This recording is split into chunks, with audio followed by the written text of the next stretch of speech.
Skyrocketing energy bills have put Peoria residents on edge, and the recent surge is sparking intense debate on what's driving these increases and how to fix them. On Tuesday, Ameren faced the Peoria City Council to address the sharp rise in electricity costs that many locals have felt deeply. The Illinois Environmental Council highlights that since June 1st, Ameren's energy rates have climbed by an average of $46 per month across the state. A significant burden on households. Ameren delivered a detailed, hour-long presentation explaining the reasons behind the price hikes, while council members engaged actively, probing for more clarity. The company described a classic supply and demand dilemma. The energy needs from data centers have exploded, yet Illinois is simultaneously shrinking its energy production by shutting down coal-fired power plants, creating a tight market. But here's where things get controversial.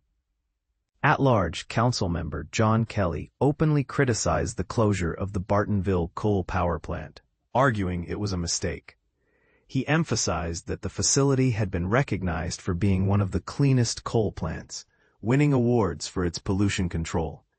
Kelly challenged the narrative that the plant's operations were harming local health, casting doubt on the claims that the closure was necessary because some young people were developing asthma.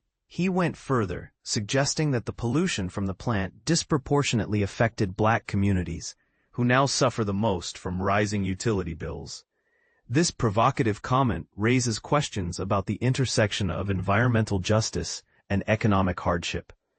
Mayor Rita Ali strongly disagreed, stating that the shutdown was a positive move for public health, especially for Peoria's South Side neighborhoods. She cited evidence linking the plant's emissions to harm in those communities. This disagreement highlights a core split in the city's approach to energy policy.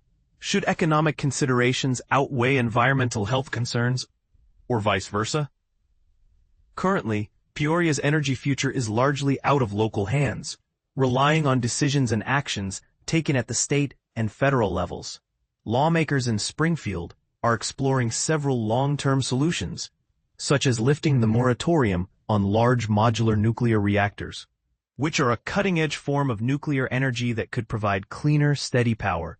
Another idea gaining traction is building energy storage infrastructure to better manage supply when demand spikes. However, these projects are complex and likely won't be completed for 7 to 10 years, leaving an immediate gap as data centers expand and electric vehicles become more common, causing energy demand to climb further.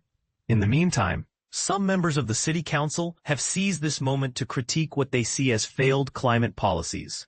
For example, 5th District Council member Dennis Sear described the current transition to green and clean energy as a failed experiment that started just a few years ago, suggesting that Peoria and Illinois are losing in this energy battle.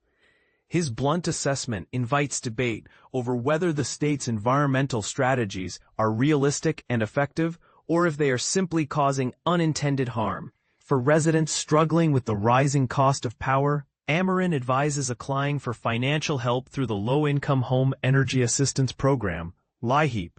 This government program offers vital support to households that find it difficult to keep up with utility bills. What do you think? Should Peoria prioritize environmental health, even if it means higher short-term energy costs?